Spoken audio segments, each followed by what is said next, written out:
वापस चले और उधर भीष्म पितामह मकर संक्रांति सूर्य उत्तरायण हुआ, इन्होंने महात्याग कर दिया। इसके पश्चात भगवान ने द्वारका में प्रवेश किया, लेकिन द्वारका में प्रवेश करने से पहले भगवान ने उत्तरा के गर्भाश में बच्चे की सुरक्षा की। देखो भगवान या तो जब इस धराधाम पर आए तो भक्त के पहले आए या भक्त के बाद आए, लेकिन उत्तरा ऐसी महिला है जहां पर भक्त और भगवान दोनों हैं। जैसे ही इस बच्चे का जन्म हुआ, इसका प्रथम नाम रखा गया विष्णुरा। इसी का दूसरा नाम है परीक्षित। युधिष्ठिर ने 3 अश्वमेध कराए, भगवान कृष्ण प्रत्येक यज्ञ में आए। तीसरे में भगवान अर्जुन को लेकर के द्वारका गए, जहां पर अर्जुन के साथ भगवान 7 मास तक वास किए। और अब की बार जैसे ही यह हुआ, कृष्ण नहीं आया। युधिष्ठिर ने पूछा भगवान नहीं आए, अर्जुन ने कहा वो 7 मास अब नहीं आएंगे। तो युधिष्ठिर ने राजा को परीक्षित बनाया, उत्तराखंड की यात्रा की। परीक्षित का जब राज प्रारंभ हो गया तो राजा परीक्षित ने अपने मामा की पुत्री इरावती से विवाह किया। सा उदरस जस तनया मुपेने इरावती। इरावती से विवाह किया, जिनसे 4 पुत्र पैदा हुए, जनमेजय, सुतसेन, भीमसेन और उग्रसेन। परीक्षित के 4 पुत्र पैदा हुए। ये वो धर्मात्मा परीक्षित हैं जिन्होंने कलयुग को जीता है। राजा परीक्षित ने ही कलयुग को जीता। सूत जी ने कहा जब राजा परीक्षित ने कलयुग को जीत लिया तो फिर बंधन मुक्त क्यों नहीं हुए? मुझे ये वृत्तांत सुनाइए। सूत जी ने कहा राजा परीक्षित जब दिग्विजय करते हुए यदा परीक्षित कुल जांग विलेशवा अगले प्रतिष्ठा निज चक्रवर्ती। जिस समय राजा परीक्षित कुल जांगल प्रवेश में रुक गए, दिग्विजय के लिए एक दिन इन्होंने सरस्वती जी के किनारे एक विचित्र दृश्य देखा। तत्र गोविदुनम राजा हनुमानम नाथवत अधंजा हस्तम चवृखलम ददृशे नपलालचनम। राजा परीक्षित ने सरस्वती जी के किनारे देखा एक गाय जिसके पीछे बैल बंधी हुई, पैर टूटे हुए और एक पैर से चल रही। काले रंग का राजा मूसल से चोट कर रहा है। गाय बार बार पीछे मुड़ करके देख रही है और कह रही बेटा तुम इसलिए रो रही हो ना कि धर्म नष्ट होता जा रहा है और अधर्म बढ़ता जा रहा है। संत का, देवताओं का अनादर हो रहा है, ब्राह्मणों का अनादर हो रहा है। परीक्षित ने कहा इसका मतलब ये बैल नहीं है, ये बैल नहीं है। अरे धर्म को जानने वाले धर्मात्मा कौन हो तुम? राजेंद्र तुम जो गाय को देख रहे हो ये गाय नहीं है, ये पृथ्वी है। मैं बैल नहीं हूं, धर्म हूं। ये समय जो आप देख रहे हैं ये कलयुग है। देखिए धर्म के 4 चरण हैं। धर्म के 4 चरण है। धर्म का पहला चरण है तपस्या। और कलयुग इतना भारी हो गया है कि तपस्या अब नष्ट हो गई, रही नहीं है।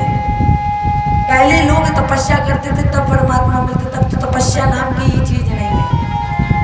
पहला धर्म है तपस्या, दूसरा धर्म है पवित्रता। और धीरे धीरे करके पवित्रता भी समाप्त होती जा रही है। तीसरा धर्म है सत्य। सत्य भी शून्य हो गया है। 24 घंटे लोग इतना झूठ बोलते, इतना झूठ बोलते कि झूठ बोलते बोलते कब सच बोल देते उन्हें पता ही नहीं चलता। अब तो झूठ की आदत हो गई है। एक बार हमने देखा, स्वयं अपनी आंखों से देखा, एक मान जी के पास फोन आया, पूछा महाराज जी कहाँ हो? बैठ के खुद छेना के रसगुल्ला खा रहे हैं और फोन में कह रहे हैं कि हम झांसी के किनारे खड़े हैं। बताइए इतना झूठ। और सबसे बढ़िया जो यंत्र आया है झूठ बोलने का, सबसे अच्छा यंत्र है, पता है कौन सा है? फोन। हमारी समझ में अगर हमको 1 मिनट के लिए नेता बना दिया जाए, बनाया तो वैसे जाएगा नहीं, लेकिन 1 मिनट के लिए अगर नेता बना दिया जाए तो सबसे पहले हम इसी का ही नाम चेंज करें, बदले। इसको मोबाइल नाम नहीं होना चाहिए था, इसका नाम होना चाहिए था झूठ प्रसारण केंद्र। बैठे घर में बता दो झांसी के किनारे खड़े हैं, सबसे बड़ा सबसे खराब अगर कोई है तो मोबाइल है, झूठ प्रसारण। मानस में संकेत दिया गया क्या? झूठ ही लेना, झूठ ही देना,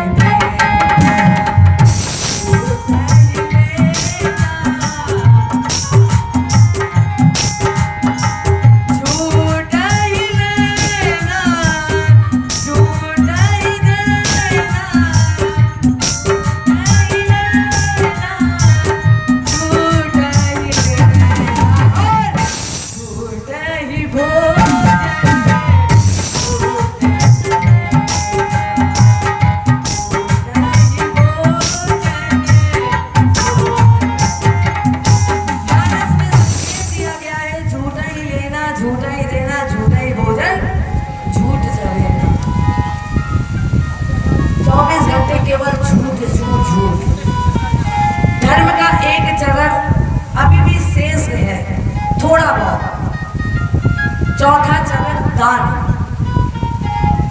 अब यहाँ पर समझिएगा, पहले जब दान किया जाता था, हमारे यहाँ पे बुजुर्ग लोग बैठे हैं, माताएं बैठे हैं, वो जानती होंगी पहले जब दान किया जाता था तो छुपा कर दान किया जाता था। अगर दाएं हाथ से दान करती थी तो हमारी समझ में बाएं हाथ को भी नहीं पता चलता था कि तुमने दान क्या किया है, दूसरे हाथ को भी नहीं पता चलता था कि तुमने दान क्या किया है।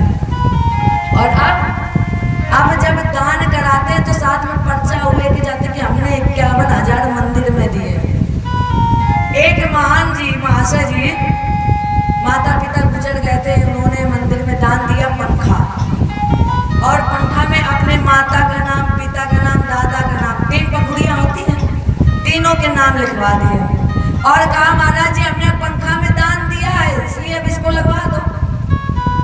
जैसे ही पंडित जी ने पंखा चलाया, पहले माता जी, फिर पिताजी, फिर दादाजी, धीरे धीरे और जैसे धीरे धीरे करके तेज तेज घूमने लगे, माता पिता दादा का इससे अच्छा हम तबाही थे जब नीचे आते, कम से कम हमें कोई घुमा तो नहीं रहा था। तो ऐसा भी दान ना करो। एक बार एक भैया हमारे कथा सुनने आए, देवी जी ने कहा हमसे कि लो ये 5 रुपए चढ़ा देना, 5 का नोट था। अब वो भैया बार बार नोट को देख रहे थे, चढ़ाए ना चढ़ाए, चढ़ाए ना चढ़ाए। ऐसे सुनते सुनते रास्ते भर सोचते सोचते पंडाल में आए, बैठ गए। कथा चल रही थी, मुट्ठी बनी थी, गर्मी का समय।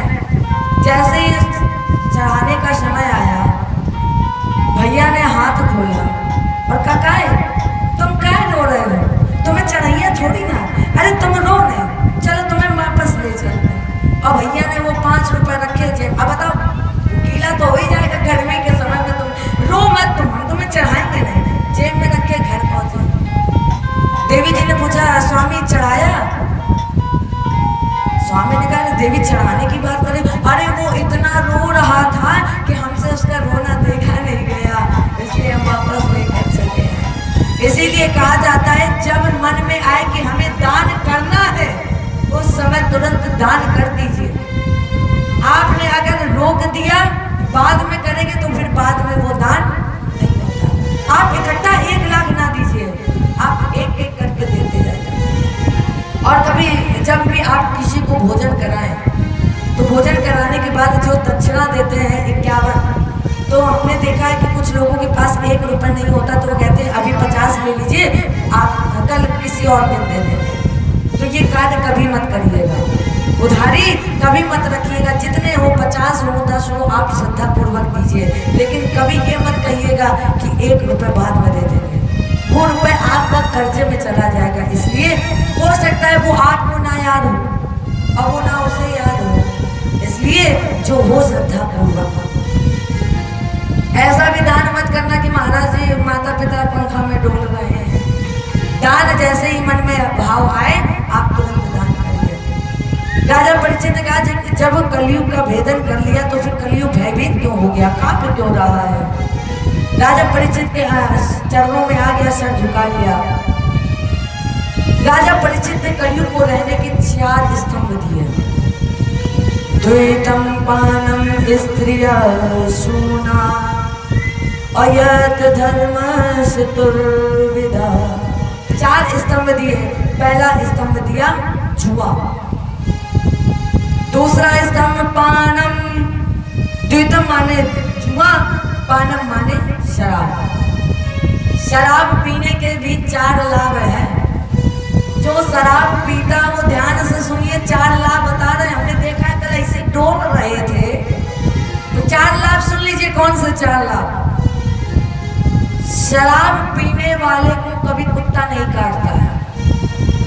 शराब पीने वाले को कभी नहाने की जरूरत नहीं। शराब पीने वाले को कभी अस्पताल नहीं जाना पड़ता है।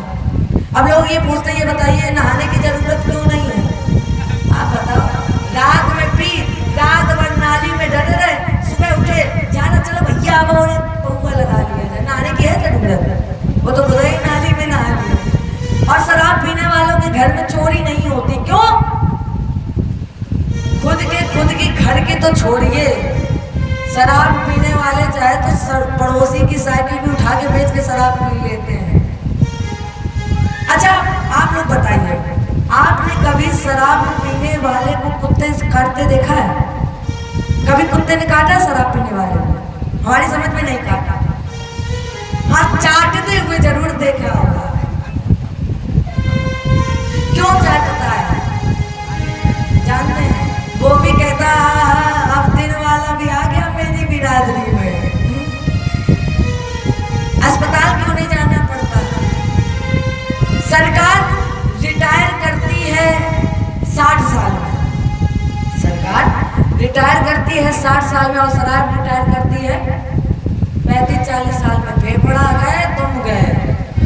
बढ़िया 4 लाभ है, इसलिए अब या तो 4 लाभ के ये तुम उपयोग कर लो। हम तो कह रहे भैया छोड़ दो जो पीता हो। काहे तुम 35 साल में ही परमात्मा की शरण में जाना चाहते हैं। और जैसे ही ये 4 स्तंभ में मिले, राजेंद्र एक स्थान और दीजिए। कौन सा स्थान? सोना। कौन सा सोना? वो वाला सोना थोड़ी ना। रावण के पास जो 50,000 सोना चाहिए वाला सोना है, ये भी सोना नहीं। विभीषण ने भगवान के चरणों में अनुराग किया, वो वाला सोना, वो भी सोना नहीं। फिर कौन सा सोना मांगा है? कुंभकर्ण के पास जो सोना है, क्या वो सोना मांगा? वो भी सोना नहीं है। फिर कौन सा सोना? देखिए, पर हमारे प्यारे प्रभु का एक नाम हिरण्यगर्भा है। हिरण माने होता है सोना। हिरण माने सोना। अब हम यहाँ पर विवेक का प्रयोग करें कि किस सोने में भगवान है और किस सोने में भगवान नहीं है। धर्म से कमाया गया धन भगवान का, तो इसमें सोना है। और अधर्म से कमाया गया धन, पाप से कमाया गया धन, अनीति से कमाया गया धन वो कलयुग है। राजा परीक्षित के सर पर तब तक कलयुग नहीं बैठा जब तक राजा ने पैतृक संपत्ति का भोग किया। कब बैठा? जब राजा परीक्षित ने पापी जरासंध के मुकुट को सर पर बांध लिया, और जैसे ही मुकुट बांधा, इस मुकुट के माध्यम से इसके सिर पर कलयुग बैठ गया। एक बार परीक्षित जाते जाते एक श्रमिक आश्रम पर पहुंचे। महात्मा जी समाधि में बैठे हुए थे, इन्होंने प्रणाम नहीं किया। देखो यहाँ पर मृत्यु की नींव लग गई। जब इन्होंने महात्मा जी को प्रणाम नहीं किया तो उनकी पहली मृत्यु निश्चित हो गई। दूसरा अपराध इनसे ये हुआ, एक मरा हुआ सर्प था और इसी मरे हुए सर्प को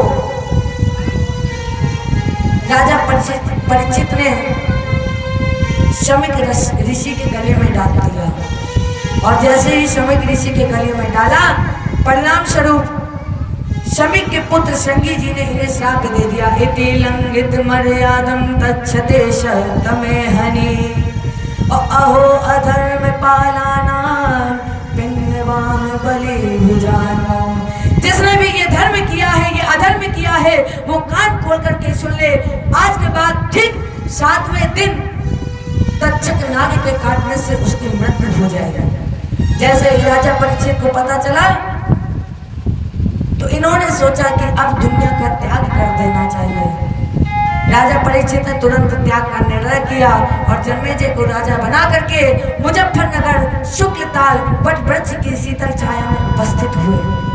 यहाँ पर संत संप्रदाय का आगमन हुआ। भृगुण वशिष्ठ चवन से गौतमो और मेवा तिथिर देवल देवनाथो, रामस कथा गदी सुतस शाकलो, अम्रकुंड पुत्रो त्रिजपितलादा। भृगुण वशिष्ठ चवन गौतम पराशर नारद पराशर पुत्र वेदव्यास जी संत समाज एकत्रित हुए।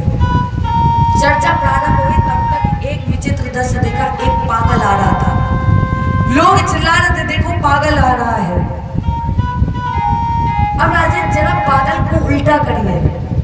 पागल को अगर उल्टा कर दिया जाए तो क्या होगा? पागल कल्पा। जिसने अपने आप को अपने आप में गला लिया है वो है पागल। अर्थात जिसने परमात्मा को पा लिया है उसे ये संसार के लोग पागल ही कहते हैं। औमित्य का चिरम ब्रह्म, गीता में भगवान जी ने कहा है, औमित्य का चिरम ब्रह्म वाया हर मामन स्मरम, यात्राए तजद देहम शयात परमाम गति।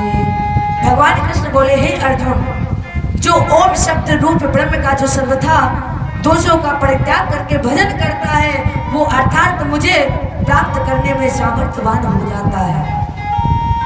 राजेंद्र, आप जानते हैं कि मुख की पवित्रता किससे है? मुख की किससे है? भजन से है। निर्मल मन जन शुभ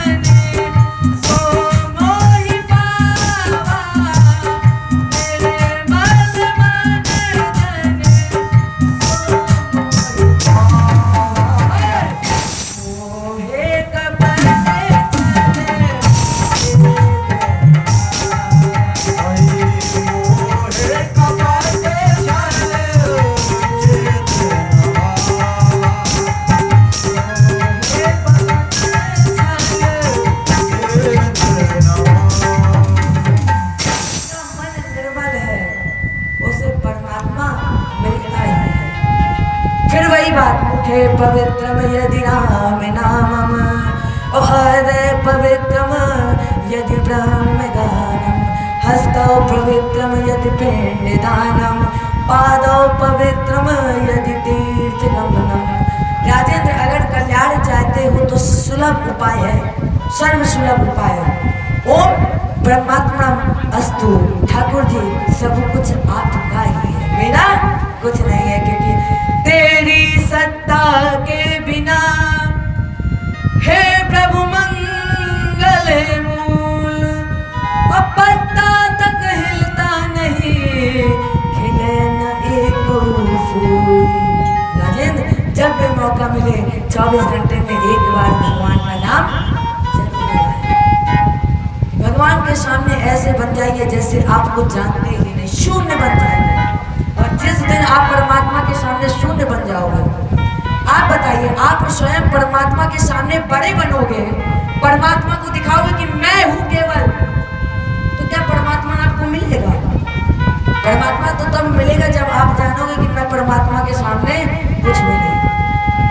अच्छा, मेरे पास एक नंबर है, परमात्मा से मिलने का एक नंबर करे कौन कौन हमारे प्यारे प्रभु से मिलना चाहता है? ऐसे थोड़ी ना मानेंगे, हाथ उठाइए तब हम मानेंगे कि हमारे परमात्मा से कौन मिलना चाहता है। सब मिलना चाहते हैं, मिलना चाहते हैं तो नंबर दे, बहुत अच्छा नंबर है, हम तो रोज कांटेक्ट करते हैं उनसे।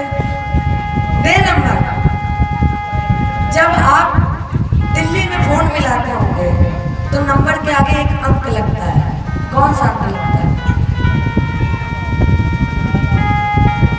शून्य है सबसे अच्छा। परमात्मा से मिलने का अंक यही है, 0। जिस दिन परमात्मा के सामने आप शून्य बन जाओगे कि हम कुछ नहीं जानते, परमात्मा जो कुछ है आप है, उस दिन परमात्मा आपको, बोलिए राधे सरकार की जय हो। परमात्मा के सामने कभी बड़ा मत बनना, हमेशा नीचे ही बने रहना। मोह मोल बहुसूल पद, केवल राजेंद्र एक बार, मोह मोल बहुसूल पद त्याग उत्तम अभिमान। परमात्मा के सामने आप त्याग दीजिए अभिमान, केवल उसकी शरण। और राजेंद्र जहाँ तक आपको दृष्टि गोचर हो रहा है वो सब परमात्मा की कृपा से ही हो रहा है, वो सब कुछ सत्य की धुरी पर टिका हुआ है। आइए, इसके पश्चात ब्रह्मा जी के नारी के 2 भाग हुए, एक बना नर और एक बना नारी। नारी का नाम है शतरूपा और नर का नाम है स्वयंभू मनु। हिरण्यकश्यप और हिरराज। हिरराज ने पृथ्वी का हरण किया और पृथ्वी के अवतरण के लिए भगवान ने ब्रह्मा जी की नासिका छिद्र से, देखिए 24 अवतारों में भगवान का एक अवतार होने जा रहा है। कितने छोटे बनकर आए? अंगूठे के रूप में। ब्रह्मा जी की नासिका छिद्र से भगवान ने अवतार लिया, जिनका नाम रखा गया वराह। जय बोलिए वराह भगवान की। और जैसे ही वराह भगवान का जन्म हुआ, वराह भगवान ने हिरराज का उद्धार किया। हिरराज का उद्धार करने के बाद पृथ्वी पर जो दाढ़ थे, जो बाल झड़ गए, वही यहाँ पर दाढ़ बन गए। अब ये जानिए वराह क्या है और हिरराज क्या है। वराह है संतोष और हिरराज है लोभ। एक बात बताइए, परमात्मा आपको सब कुछ दे दे, सब कुछ दे, बढ़िया पकवान दे, खाने के लिए, रहने के लिए मकान दे, और संतोष ना दे, तो आपको नींद आएगी? आपके पास, आप झांसी के स्टेशन में, रात्रि का समय, रात के 12 बजे, आपके पास 50 लाख रुपए, आप जानते हैं यहाँ पर कोई नहीं है, केवल आप हैं और वो 50 लाख रुपए है। आप लेट गए तो आप बताइए, आप सोगे कि बार बार उस 50 लाख रुपए को देखोगे? हमारी समझ में रुपए कोई देखो, फिर भी जानते हो कि यहाँ पर कोई नहीं है। संतोष कब है? जब परमात्मा तुम्हें 2 रोटी दे दे खाने के लिए और अच्छा सा बिस्तर दे दे, बिस्तर पर जाते ही 2 मिनट ना लगे और आपको अच्छी सी नींद आ जाए। अर्थात राजन इन सब का साथ गोधन गजधन बाज धन और रतन धन खान, और जब आवे संतोष धन सब धन धूल, सारा धन धूल के समान है। तो संतोष रूपी अस्त्र से भगवान ने हिरणाक्ष रूपी दैत्य का उद्धार किया। जय बोलिए कृष्ण भगवान की जय। जय श्री राधे, जय जय श्री राधे। आप तो बोलोगे, आपको पैसा मिल रहा है, अब आप ना बोलो, आप थक गए होंगे, 12 बजे से बोला। अब देखिए ये लोग कितना बोलते हैं, ये लोग उतनी देर से चुप बैठे हैं, हम बोल रहे हैं, आप बोल रहे हैं। जय बोलिए राधा रानी सरकार की। वास्तव में कानपुर से ज्यादा उल्टी गंगा बह रही है यहाँ पे। इतने धीरे बोलना कि बगल वाले को सुनाई ना दे तुमने क्या बोला है। जय बोलिए राधा रानी सरकार की। सब बास बसई की नहर, जहाँ रहो चाहे रहो इलाहाबाद, जहाँ भी रहो वहाँ रहो। आवाज ज्यादा समय ना लेते हुए एक छोटा सा भजन। हेलो, हाँ, हमारे क्षेत्र के सम्मानीय रेंजर साहब जो कि हमारी पूजनीय दीदी का स्वागत सम्मान करने को हाजिर हुए हैं, और उनके साथ में समस्त महाराज व हमारे सरपंच साहब बसई के हमारे सम्मानीय श्री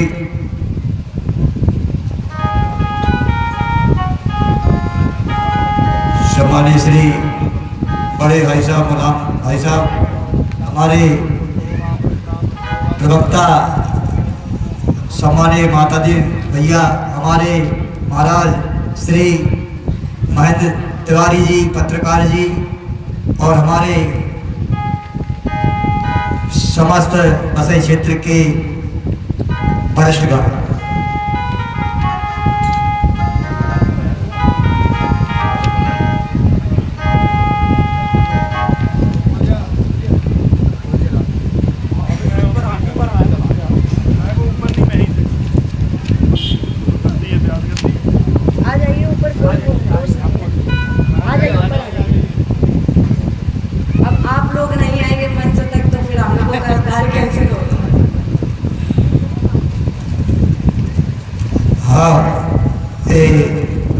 हमारे बड़े भाई साहब सम्मानीय श्री पप्पी दादा जी का कहना है कि 2 मिनट का और भोजन होगा।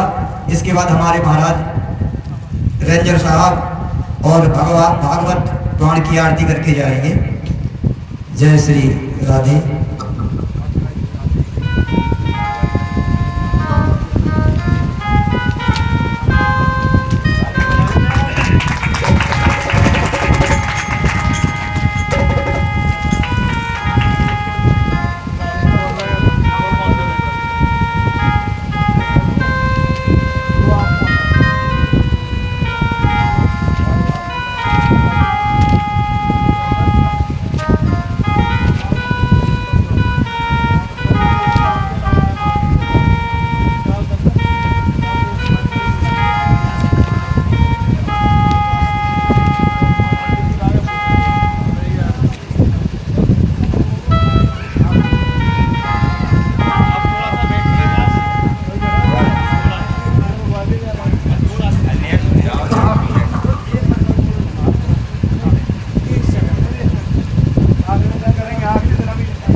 में